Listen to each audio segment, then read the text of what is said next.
Hi అండి. నమస్కారం అండి. నమస్తే అండి.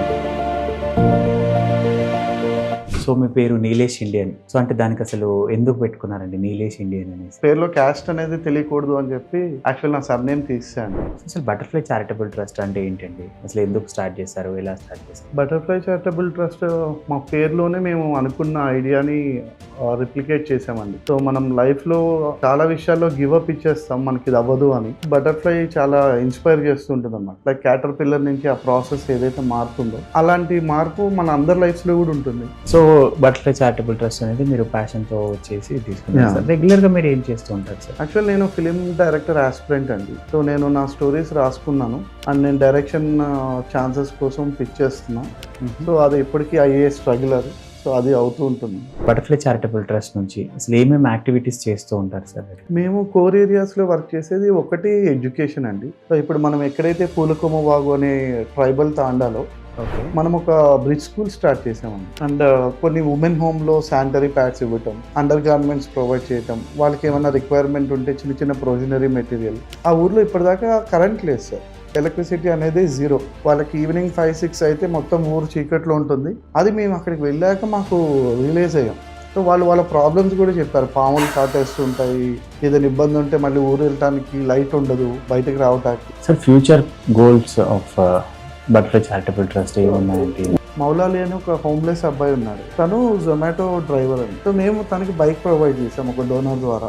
మేము రిటర్న్ ఏం అడిగామంటే 5,000 బదులు ఒక 1,000 రూపీస్ ఏదైనా ఒక ఓల్డేజ్ హోమ్ లో ఒకటి ఇవ్వు. హాయ్ అండి. వెల్కమ్ టు చర్చా విత్ లీడర్. ఈరోజు మనతో పాటు ఉన్నారు నీలేష్ ఇండియన్ గారు, బటర్‌ఫ్లై చారిటబుల్ ట్రస్ట్ నుంచి. హాయ్ అండి. నమస్కారం అండి. నమస్తే అండి. సో మీ పేరు నీలేష్ ఇండియన్ యా అండి. అనేసి ఉంది. సో అంటే దానికి అసలు ఎందుకు పెట్టుకున్నారండి నీలేష్ ఇండియన్ అనేసి? యాక్చువల్గా క్యాస్ట్ రిమూవల్ ఉండకూడదు అంటే పేరులో క్యాస్ట్ అనేది తెలియకూడదు అని చెప్పి యాక్చువల్ నా సర్నేమ్ తీసేసా అండి. అంటే చాలా మంది ఏరియాస్లో వాళ్ళ ఇంటి పేరు చూసి వీడి క్యాస్ట్ వాడు, అవును. వీడు మన్నాడు అనుకుంటాడు. నన్ను ఇండియన్ అనుకోండిరా, నేను అందరు వాడిని, నాకు అందరు కావాలి అని ఐ రిమూవ్ మై నేమ్ అండి. ఎస్ అండి. బట్ సర్టిఫికేట్లో తీయటం కుదరలేదు, దానికి ఒక పెద్ద ప్రాసెస్ ఉంది. అవును. సో అంత పేషెన్స్ లేదు. సో నేను రాసుకునేటప్పుడు అయితే నీలిష్ ఇండియన్ అనే రాసుకుంటాను. Yes yes. సో అసలు బటర్‌ఫ్లై చారిటబుల్ ట్రస్ట్ అనేది ఎక్కువ ట్రైబల్ ఏరియాస్లో మనం రెగ్యులర్గా చూస్తూ ఉన్నామండి. సో అసలు బటర్‌ఫ్లై చారిటబుల్ ట్రస్ట్ అంటే ఏంటండి? అసలు ఎందుకు స్టార్ట్ చేశారు? ఎలా స్టార్ట్ చేశారు? బటర్‌ఫ్లై చారిటబుల్ ట్రస్ట్ మా పేరులోనే మేము అనుకున్న ఐడియాని రిప్లికేట్ చేసామండి. సో మనం లైఫ్లో చాలా విషయాల్లో గివ్ అప్ ఇచ్చేస్తాం మనకి ఇది అవ్వదు అని. అదే టైంలో సమ్ మిరాకిల్ జరుగుతుంది, మన లైఫ్ మారచ్చు. సో అది ఎప్పుడు నాకు బటర్‌ఫ్లై చాలా ఇన్‌స్పైర్ చేస్తుంటుంది అన్నమాట. లైక్ క్యాటర్‌పిల్లర్ నుంచి ఆ ప్రాసెస్ ఏదైతే మారుతుందో అలాంటి మార్పు మన అందరి లైఫ్స్‌లో కూడా ఉంటుంది. సో బటర్‌ఫ్లై చారిటబుల్ ట్రస్ట్ నుంచి ఆ చిన్న పుష్ ఏదైతే మనం సపోర్ట్ చేయగలమో అలా ఉంటే బాగుంటుంది అనేది మేము ఆ పేరు పెట్టుకోవటానికి రీజన్ అండి. సో మా ఇద్దరు ఉన్నాము మేము ట్రస్టీస్, నేను అలియా గారు. సో అలియా గారు నేను కలిసి ఒక ఆర్గనైజేషన్లో వర్క్ చేశాము. చేసిన ప్రాసెస్లో ఆవిడకి కూడా ఎన్‌జీఓ స్టార్ట్ చేయాలి అని ఒక ఇంట్రెస్ట్ ఉంది అని ఇద్దరం అనుకున్నాం. సో అనుకున్నప్పుడు ఏదైనా ఒక కాజ్ అడ్రస్ చేయాలి. అప్పుడు మాకు అనిపించింది ఏంటంటే ఇక్కడ సిటీలో చాలామంది రీచ్ అయ్యే పీపుల్ ఉన్నారు, ఎన్‌జీఓస్ ఉన్నాయి. ఇప్పుడు ట్రైబల్ ఏరియాలోనో, డీపర్ రూరల్ పార్ట్‌లోనో వెళ్ళటం కొంచెం కష్టంగా ఉంది. అండ్ బట్ వాళ్ళకి నీడ్స్ ఎక్కువ ఉన్నాయి. సో మనం అక్కడ వర్క్ చేద్దాము అనే ఒక ఇంటెన్షన్‌తో బటర్‌ఫ్లై చారిటబుల్ ట్రస్ట్‌లో ట్రైబల్స్‌ని ఎక్కువ అడ్రెస్ చేస్తూ వర్క్ స్టార్ట్ చేసామండి. Sir. So butterfly charitable trust అనేది మీరు ప్యాషన్‌తో చేసి తీసుకున్నారు సార్. రెగ్యులర్‌గా మీరు ఏం చేస్తూ ఉంటారు సార్? యాక్చువల్ నేను ఫిలిం డైరెక్టర్ ఆస్పిరెంట్ అండి. సో నేను నా స్టోరీస్ రాసుకున్నాను అండ్ నేను డైరెక్షన్ ఛాన్సెస్ కోసం పిచ్ చేస్తున్నా. సో అది ఇప్పటికీ అయ్యే స్ట్రగులర్. సో అది అవుతూ ఉంటుంది. సో ఇది కాకుండా బటర్‌ఫ్లై చారిటబుల్ ట్రస్ట్ నుంచి అసలు ఏమేమి యాక్టివిటీస్ చేస్తూ ఉంటారు సార్? మేము కోర్ ఏరియాస్లో వర్క్ చేసేది ఒకటి ఎడ్యుకేషన్ అండి. సో ఇప్పుడు మనం ఎక్కడైతే పూలకొమ్మ వాగు అనే ట్రైబల్ తాండాలో ఓకే. మనం ఒక బ్రిడ్జ్ స్కూల్ స్టార్ట్ చేసామండి. సో ఇప్పుడు మన దగ్గర ఒక 39 చిల్డ్రన్ చదువుకుంటున్నారు. వాళ్ళందరూ కూడా ఫస్ట్ స్కూల్ గోయింగ్ చిల్డ్రన్ అన్నమాట వాళ్ళు, మొత్తం వాళ్ళ ఊర్లోని. సో వాళ్ళు ఇప్పటిదాకా ఎప్పుడు స్కూల్‌కి వెళ్ళలేదు, ఎడ్యుకేషన్ వైపు వాళ్ళు అడుగులు వేయలేదు. సో అలాంటి ఒక ఊర్లో మేము ఆ బ్రిడ్జ్ స్కూల్ పెట్టాం. అండ్ మేము పెట్టినప్పుడు వాళ్ళందరినీ చూస్తే మాల్ నూరిష్డ్ ఉన్నారు పిల్లలు. సో మేము మిడ్ డే మీల్ కూడా స్టార్ట్ చేసాం.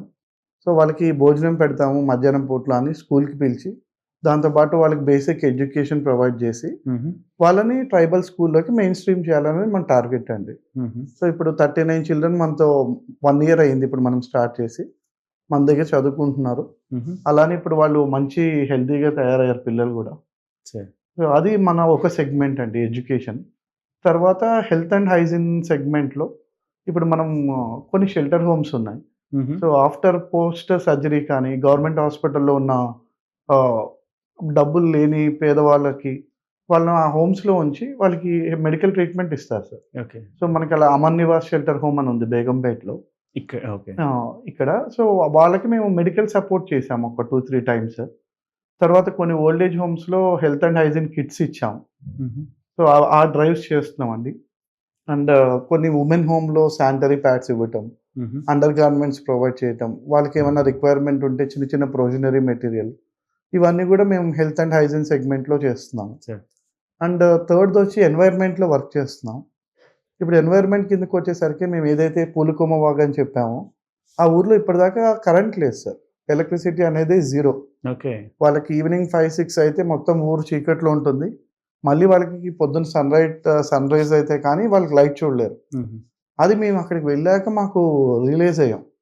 సో వాళ్ళు వాళ్ళ ప్రాబ్లమ్స్ గూడా చెప్పారు. పాములు కాటేస్తుంటాయి. ఏదైనా ఇబ్బంది ఉంటే మళ్ళీ ఊరు వెళ్ళటానికి లైట్ ఉండదు బయటకి రావటానికి. సో అవన్నీ విన్న తర్వాత ఏంటి ప్రాబ్లమ్ అనేది పక్కన పెడితే మనం ఏం చేయగలం అనుకుంటే, మాకు సోలార్‌తో పవర్ ప్రొవైడ్ చేయొచ్చు కదా! కొన్ని తాండాల్లో ఈ మధ్య బయట చేస్తున్నారు. అని మేము ఏం చేసామంటే ప్రాజెక్ట్ రోషిని అని స్టార్ట్ చేసామండి. సో దాంట్లో ఆ ట్రైబల్ విలేజ్‌కి ఎవ్రీ హౌస్ హోల్డ్‌కి ఒక కిట్ ఇచ్చాం. దాంట్లో ఒక ట్యూబ్ లైట్, ఓ 2 బల్బులు, ఒక ఛార్జింగ్ ఇది వస్తుంది. ఓకే. సో అది వాళ్ళకి ఎలా యూజ్ చేయాలో నేర్పించి, ఆ ఊరికి మొత్తం గూడా మనం ఇప్పుడు పవర్ సప్లై చేశాం సార్. ఆ ఓకే. సోలార్‌తో. సో వాళ్ళు 30 ఇయర్స్ తర్వాత ఫస్ట్ టైమ్ లైట్ చూసారు సార్. ఆ 30 ఇయర్స్ ఊర్లో. తర్వాత. 30 ఇయర్స్ తర్వాత. ఓకే. సో వాళ్ళ ఫేసెస్‌లో హ్యాపీనెస్ జూసినప్పుడు మాకు చాలా మంచిగా అనిపించింది. ఎందుకంటే అది చాలా జెన్యూన్ ఫీలింగ్ అనమాట. ఆళ్ళు ఆ రోజు అవును. మాకు చూపించింది. ఓ చిన్న పిల్ల డాన్స్ చేస్తుంది ఆ లైట్ చూసి. ఇంట్లో నలుగురు కూర్చొని కబుర్లు చెప్పుకుంటూ తింటున్నారు ఆ రోజు లైట్‌లో. సో అవన్నీ చూసినప్పుడు మాకు మంచిగా అనిపించింది సార్. తర్వాత తెలిసింది అలాంటి విలేజెస్ ఇంకా 60, 70 విలేజెస్ ఉన్నాయి. ఆ పవర్ లేనివని. సో ప్రాజెక్ట్ రోషినిలో ఈ ఇయర్ అట్‌లీస్ట్ ఇంకొక విలేజ్‌ని అడాప్ట్ చేసుకొని, ఆ సోలార్ ప్యానెల్స్ అనేది పెట్టియాలి అని చెప్పి ట్రై చేస్తున్నాను సార్. సరే. సో ఎవరిదైనా సపోర్ట్ దొరికితే అదొకటి చూద్దామని. అంటే వాళ్ళు మాకు చెప్పిన విషయాలు గూడా బాగా ఇదనిపించాయి సార్. ఇప్పుడు ఛార్జింగ్ పెట్టుకోవాలంటే ఫోను టౌన్‌కెళ్తే వాళ్ళు రూ. 10 తీసుకొని ఛార్జింగ్ పెడతారంట 1 అవర్‌కి. ఓకే. సో వాళ్ళకి అట్‌లీస్ట్ ఫోన్‌కి ఛార్జ్ పెట్టుకోవాలన్నా వాళ్ళు అంత దూరం వెళ్ళాలి. అండ్ డబ్బులు ఖర్చవుతుంది. సో దీనికన్నా వాళ్ళకి అట్‌లీస్ట్ బేసిక్ థింగ్స్ ప్రొవైడ్ చేద్దాం అనేది ఉంది సార్. సో ఇప్పుడు బేసికల్లీ మీరు ఆ ట్రైబల్ ఏరియాస్‌ని చూజ్ చేసుకున్నారు కదా సార్. అవును. సో కొన్ని టైమ్స్ మీరు ట్రైబల్ ఏరియాస్‌లోకెళ్ళినప్పుడు కొన్ని టైమ్ వాళ్ళ భాష మీకు అర్థం కాక, లేకపోతే మీ భాష వాళ్ళకి అర్థం కాక, అండ్ కొన్ని హ్యాబిటేట్స్ ఆర్ లైక్ వాళ్ళు సేఫ్ జోన్‌లో ఉండాలి అని అనుకుంటారు. కొత్త అవును. వాళ్ళని వాళ్ళు లోపటికి కూడా రానివ్వరు. అవును. సో అట్లాంటి ఏరియాస్‌లో మీరు వెళ్ళినప్పుడు, సో వాళ్ళు మిమ్మల్ని ఏమన్నా బాధపెట్టిన సిట్యుయేషన్స్ కానియండి, లేకపోతే వాళ్ళు మిమ్మల్ని హార్మ్ చేసిన సిట్యుయేషన్స్ లాంటివి ఏమైనా ఉన్నాయా? అంటే వాళ్ళు పాపం డైరెక్ట్‌గా బాధ పెట్టలేదండి. అంటే నేనిక్కడ ఆల్‌మోస్ట్ ఒక 12 ఇయర్స్ నుంచి చిల్డ్రన్ హోమ్స్‌లో వర్క్ చేస్తున్నానండి. ఓకే. సో నేను హోమ్‌లెస్ చిల్డ్రన్‌తో, వల్నరబుల్ చిల్డ్రన్‌తో వర్క్ చేశాను. హుహు. అండ్ వాళ్ళు నాకు చూపించే లవ్ చాలా ఇష్టం అన్నమాట. ఎళ్ళంగానే అన్న అని చెప్పి వాళ్ళు మాట్లాడటం. హ్మ్. ఎప్పుడు పోయినా గుర్తుపెట్టుకుంటారు వెళ్ళంగానే. ఆ మాటలు అన్నీ బావుండేవి. హ్మ్. నేనెప్పుడైతే ఫస్ట్ టైమ్ ఈ ట్రైబల్ విలేజ్‌కెళ్ళానో, వాళ్ళు మాకసలు ఐ కాంటాక్ట్ ఇవ్వట్ల పిల్లలు. హ్మ్. మేము కూర్చున్నా గూడా పక్కనే వచ్చి కూర్చునేవాళ్ళు గాదు. హ్మ్. మాట్లాడినా వీడెవడో మనవాడు గాదు అన్నట్టు అలా చూడటం మొదలుపెట్టారు. ఆహా! ఆ రోజు కొంచెం బాధేసింది. ఏంటి ఎవరు రావట్లే మన దగ్గరికి అని. సో తర్వాత రియలైజ్ అయ్యాం. వాళ్ళలాగా గూడా మనం మాట్లాడట్లేదు గదా! హ్మ్. వాళ్ళ పాయింట్ ఆఫ్ వ్యూలో చూస్తే అది కరెక్టే. అవును. నేను వాళ్ళలాగా లేను. సో 1, 2 సార్లు ఎళ్ళిన తర్వాత వాళ్ళ భాషని నేను గూడా అంటే నాకు ఆ భాష రాకపోయినా హ్మ్. వాళ్ళతో నేను తెలుగులో అలా మాట్లాడకుండా సైన్ లాంగ్వేజ్‌లో మాట్లాడటం. హ్మ్. జోక్స్ ఏస్తూ పాటలు పాడటం వాళ్ళతో కూర్చొని మేము ఫ్రెండ్స్ అంతా. హ్మ్. అప్పుడు నెమ్మదిగా ఇంటరాక్ట్ అవ్వటం మొదలుపెట్టారు. సార్ బటర్‌ఫ్లై చారిటబుల్ ట్రస్ట్ అనేది కేవలం ట్రైబల్ ఏరియాస్‌లోనే ఫోకస్ చేస్తుందా సార్? అసలు ఎందుకు అక్కడ ఫోకస్ చేస్తుంది సార్? ఫస్ట్ నుంచి. యాక్చువల్‌గా నేను బైక్ రైడింగ్‌కి వెళ్తుండేవాడినండి. హుహు. సో సాదిక్ అలీ గారని భద్రాచలం, ఖమ్మం ఏరియాలో ఒక ఆయన్ని కలిసాను. ఓకే. ఆయన 2 ఇయర్స్ బ్యాక్ చనిపోయారు. ఆయన చేతుల మీదుగా అసలు యాక్చువల్గా మా ఫస్ట్ ఈవెంట్ కూడా స్టార్ట్ చేద్దాం అనుకున్నాం. ఎందుకంటే ఆ లైఫ్స్ ఉంటాయి, వాళ్ళు ఇంత ఇబ్బందుల్లో ఉన్నారు అని ఫస్ట్ టైం నాకు చూపించిన వ్యక్తి ఆయన. సో మేము రైడ్కి వెళ్ళినప్పుడు నైట్ ఆ ట్రైబల్ విలేజ్కి తీసుకెళ్లారు. వాళ్ళందరూ మమ్మల్ని వెల్కమ్ చెప్పి వాళ్ళ ఫుడ్ మాకు పెట్టి మేము వాళ్ళతోనే పడుకున్నాం రాత్రి. టెంట్లు తీసుకెళ్ళాము. సో ఫస్ట్ టైం అనమాట అన్ని స్టార్స్ చూసాం. అంటే అంత 0.01% లైట్ లేదు, మామూలు మన లైట్ ఏది కరెంట్ కానీ. సో అప్పుడు వాళ్ళు ఫస్ట్ టైం ఫీల్ అయ్యామండి, ఓకే ఇలాంటి విలేజెస్ ఉన్నాయా, కరెంట్ లేని ప్లేసులు ఉన్నాయి ఇంకా అని. సో అప్పుడు అనిపించిందండి ఏదో ఒకటి మనం చేయాలని. బట్ అప్పుడు మేము ట్రావెల్ మోడ్లో తర్వాత ఒకసారి ఒక మూవీ రెక్కీకి వెళ్ళాం ట్రైబల్ ఏరియా అని. అప్పటి నుంచి నాకు ఎందుకో ఆ కనెక్ట్ స్టార్ట్ అవుతూ వచ్చిందండి. ఎప్పుడైతే మేము బటర్ఫ్లై చారిటబుల్ ట్రస్ట్ స్టార్ట్ చేద్దాం అనుకున్నప్పుడు ఓకే మనం ముందు ట్రైబల్కి ఏదైనా చేద్దాం. ఎందుకంటే అక్కడ చాలామంది రీచ్ అవ్వాలని ఉన్నా వెళ్ళలేని పొజిషన్ అండి. ట్రాన్స్పోర్టేషన్ ఉండదు, రోడ్స్ ప్రాపర్గా ఉండవు, అసలు అలాంటి లైఫ్స్ ఉన్నాయని కూడా చాలామందికి తెలియదు. అందుకు మేము ఆ ఏరియా సెలెక్ట్ చేసుకోవడం జరిగింది. సో సాదిక్ అలీ గారు అంటే ఈ పేరు విన్నామండి చాలా. వీళ్ళు ఏం చేసేవారు? ఆయన తోపుడు బండి సాదిక్ అంటారండి ఆయన్ని. ఆయన పిల్లలందరూ కూడా బుక్స్ చదవాలి అని చెప్పి 2 రూపీస్ బుక్ అని ఆయన మొత్తం మన తెలంగాణ అంతా కూడా బుక్స్ పెట్టుకుని ఒక దాని తోపుడు బండిలో వాళ్ళు ఆయన డిస్ట్రిబ్యూట్ చేయడం జరిగింది. ఆయన క్లోజ్ ఫ్రెండ్ శేఖర్ గారు అని ఆయన కూడా వెళ్ళారు. సో శేఖర్ అన్న వల్ల మా ఫ్రెండ్ నరేష్ కుమార్ సూఫీ అని ఉంటాడు. సో తను వీళ్ళందరూ కూడా సాదిక్ అలీ అన్నని నాకు పరిచయం చేశారు. ఇంకా మా జర్నీ అక్కడి నుంచి అలా కంటిన్యూ అయింది. సో ఇప్పుడు మీరు ఇన్ని యాక్టివిటీస్ చేస్తుంటారు కదా సార్ బటర్ఫ్లై చారిటబుల్ ట్రస్ట్ నుంచి, దీని అందరికీ ఫండింగ్ అనేది ఎలా వస్తుంది? ఫండింగ్ ఇప్పుడు మా ఫ్రెండ్స్ని అడుగుతున్నామండి. ఇప్పుడు నా బీటెక్ ఫ్రెండ్స్, స్కూల్ ఫ్రెండ్స్, మా రిలేటివ్స్, అలా ఇప్పుడు మా ట్రస్టీ వాళ్ళ ఫ్రెండ్స్, ఇంకా అలా అందరినీ నెట్వర్క్ చేస్తున్నాం. అండ్ మేము ఏం చేస్తున్నాం అంటే పెద్ద డొనేషన్ అడగట్లేదు ఎవరిని. అంటే మంత్లీ ఒక 500, 1000 మీరు ఎంత ఇవ్వగలిగితే అంత. సో దాన్ని బట్టి మేము ఒక ప్రాజెక్ట్ని ఫ్రేమ్ చేస్తున్నాం. అంటే మనం మళ్ళీ వాళ్ళని ఇబ్బంది పెట్టకూడదు, మనం మాట ఇచ్చి. సో మనకి ఎంతమంది డోనర్స్ వస్తున్నారో వాళ్ళది ఎక్కడ హెల్ప్ అవుతుంది, సో అలా కనెక్ట్ చేస్తున్నాం.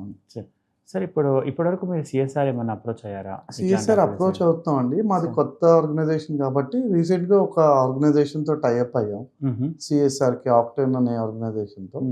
అది మా ఫస్ట్ సిఎస్ఆర్ అండి. ఓకే. సో ఇప్పటిదాకా మీరు చేస్తున్న యాక్టివిటీస్లో మీరు ఫేస్ చేసినటువంటి మేజర్ ఛాలెంజెస్ ఏమైనా ఉన్నాయా సార్? ఉంటే ఇట్లాంటివి ఛాలెంజెస్ వచ్చి అంటే ఇప్పుడు డొనేషన్ పార్ట్లో కన్సిస్టెన్సీ అండి. అంటే మనం ఇది ఒక అవుట్ ఆఫ్ లవ్ మనకు చేయాలి, ఇది ఒక ఎంపతిక్గా చేయాలి. బట్ అలానే డోనర్కి కూడా తన ఇండివిజువల్ ప్రాబ్లం ఉండుండొచ్చు, అది ఆ కంటిన్యూటీ బ్రేక్ అవుతూ ఉంటుందండి. మనం అది అడగలేము రెగ్యులర్గా. సో మాకు ఆ గ్యాప్ ఉంటూ ఉంటుంది ఫండింగ్ విషయంలో. అండ్ మేము చూస్ చేసుకున్న లొకాలిటీకి మాకు కాస్టింగ్ కూడా కొంచెం ఎక్కువ అవుతుంది. అండ్ ట్రాన్స్పోర్టేషన్, ఇప్పుడు మాకు చాలామంది ఇవాళ ఈవినింగ్ కూడా మాకు బట్టలు ఇచ్చారు, గిన్నెలు బట్టలు తీసుకెళ్ళి ఇవ్వండి అని. కాకపోతే మేము అక్కడికి పంపించడానికి అయ్యే ఎక్స్పెన్సెస్ మాకు ఇక్కడ ఎవరికైనా ఇచ్చి ఇద్దామని వేరే షెల్టర్ హోమ్కి పంపించడం జరిగింది. సో మనకి ఏంటంటే చిన్న చిన్నవన్నీ అక్కడికి తీసుకెళ్ళలేకపోతున్నాం. అండ్ రైనీ సీజన్ వస్తే కంప్లీట్ రోడ్స్ బ్లాక్ అండి. ఈవెన్ మేము ఆ సోలార్ ప్యానెల్స్ పెట్టిన రోజు నాకు నీ సర్జరీ అయింది ఒక 1 month ముందు. నాకు తెలియదు అసలు రోడ్ అలా ఉంటుందని. మేము వెళ్ళిపోయాం, వెళ్ళాక అసలు రోడ్డే లేదు అక్కడ. సో మళ్ళీ మేము ఒక ట్రాక్టర్ తెప్పించుకొని ఈ లోడ్ అంతా దాంట్లో వేసి ట్రాక్టర్లో వెళ్ళాం. సో అది బాగా ఛాలెంజెస్ ఉన్నాయండి. రైనీ సీజన్ అవుట్ ఆఫ్ ఇదనమాట వాళ్ళకి రీచ్ అవ్వటం. సో చాలా జాగ్రత్తగా ఉండాల్సి వస్తుంది ఆ టైంలో. అండ్ సమ్మర్ కూడా ఇమ్మెన్స్ హీట్ వేవ్ ఉంటాయండి అక్కడ. సో డోనర్స్ ఎవరినైనా తీసుకెళ్లాలన్నా కూడా ఇబ్బంది. సో అవి ఛాలెంజెస్ ఉన్నాయి మాకు. Sir future goals of butterfly charitable trust ఏమున్నాయంటే, ఒకటి భద్రాచలంలో ఒక స్కూల్ స్టార్ట్ చేయాలండి, అది రిక్వైర్మెంట్ ఉంది. సో ఎవరైనా సపోర్ట్ చేస్తే అదొక స్కూల్ రన్ చేయాలని ఉంది మళ్ళీ ఇక్కడ పూలకొమ్మ వాగులాని. అండ్ ప్రాజెక్ట్ రోషనీలో అట్లీస్ట్ ఇయర్ ఒక 2 villagesకి అయినా సోలార్తో లైట్ ఇది చేద్దామని ఉంది. అండ్ మేము వీటన్నిటితో పాటు ఒక క్యాంపెయిన్ చేస్తున్నాం సార్. అంటే ఎవరికైనా నీడీ థింగ్స్ ఉంటే, ఇప్పుడు మౌలాలి అని ఒక హోమ్లెస్ అబ్బాయి ఉన్నాడు, తను జొమాటో డ్రైవర్ అండి. సో వాళ్ళ వెహికల్ రెంట్కి తీసుకుంటే ఒక 4-5 thousand అవుతుంది ఎవ్రీ మంత్. సో మేము తనకి బైక్ ప్రొవైడ్ చేసాం ఒక డోనర్ ద్వారా. సో అతనికి 5,000 మిగులుతాయి. మేము రిటర్న్ ఏం అడిగామంటే 5,000 బదులు ఒక 1,000 రూపీస్ ఏదైనా మీ ఇష్టం ఏదో ఒక హోమ్‌లో, ఒక ఓల్డ్ ఏజ్ హోమ్‌లో మళ్ళీ కూరగాయలో, గుడ్లో వాళ్ళకి కావాల్సింది ఏదైనా ఒకటి ఇవ్వు అని. సో ఆ అబ్బాయి ఎవ్రీ మంత్ వెళ్ళి వాళ్ళకి ఇస్తున్నాడు. ఓకే. సో అదొక సైకిల్ బిల్డ్ చేస్తున్నామండి. అండ్ రీసెంట్గా ఒక సోషల్ వర్కర్ ఒక అమ్మాయికి తనకి స్కూటీ ఇప్పించాం. తను స్లమ్స్లో టీచింగ్ చేస్తుంది. సో అది ఆ అమ్మాయికి ఇచ్చిన రెస్పాన్సిబిలిటీగా ఇచ్చాం.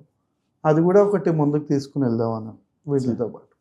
సో ఇప్పుడు ఎవరైనా యువత లేదా కార్పొరేట్ సంస్థలు మీ ముందుకు వచ్చి మీతో పాటు నడవాలనుకుంటే మీరు వాళ్ళకి చెప్పేటువంటి గైడ్లైన్స్ ఏమైనా సార్?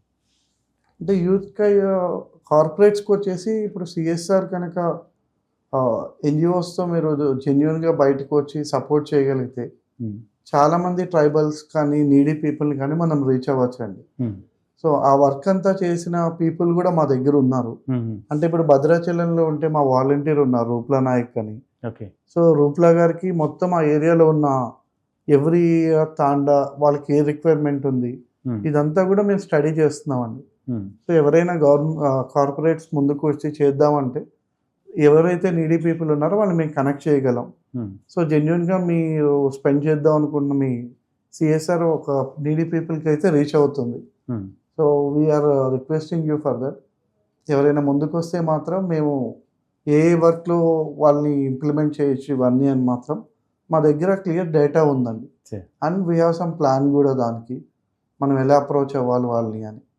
సో అవన్నీ కూడా మాకు హెల్ప్ అవుతుంది ఎవరైనా సిఎస్ఆర్ వస్తే.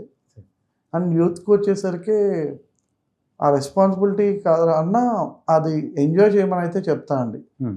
అంటే ఇప్పుడు మనం చూస్తుంటాం న్యూస్లో కార్ కొనిలేదని సూసైడ్ చేసుకున్నాడు, ఐఫోన్ కొనిలేదు.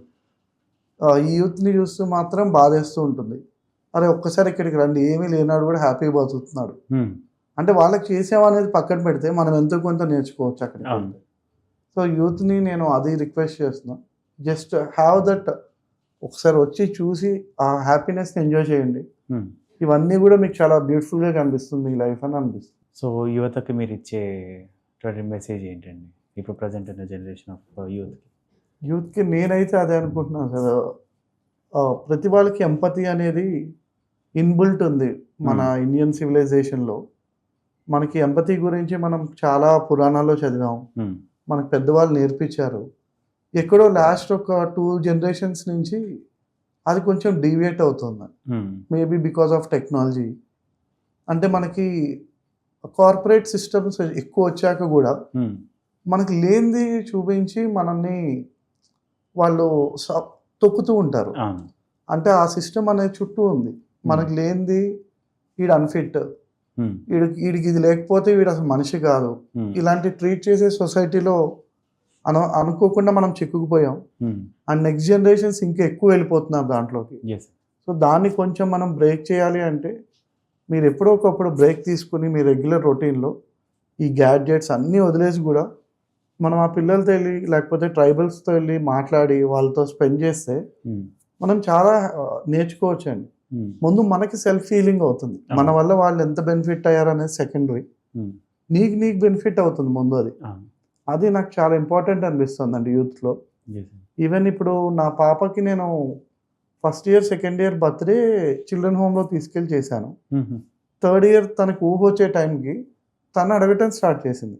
పొద్దున్న లేవగానే ఎక్కడికి వెళ్దాం ఉన్నాను అంటే, ముందు నా ఫ్రెండ్స్ దగ్గరికి వెళ్దాం డాడీ, కేక్ కట్ చేసి వాళ్ళకి ఏమైనా ఇచ్చి మనం బయటికి వెళ్దాం. సో తను ఇప్పుడు పెద్ద అమ్మాయి, ఇప్పుడు she 11.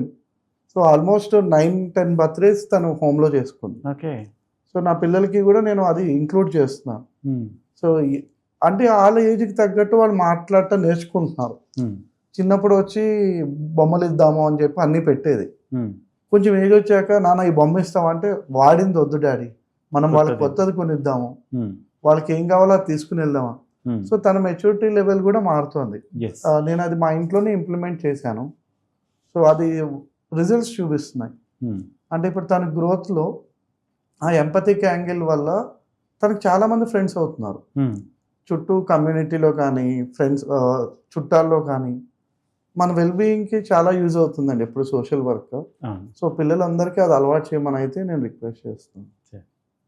So thank you Nilesh Yeah, గారు. thank you, ఈరోజు sir. మాతో మీ వాల్యుబుల్ టైం స్పేర్ చేసి చర్చ విత్ రిలేటెడ్ కార్యక్రమానికి వచ్చినందుకు Yeah. Thank you Thanks for the sir.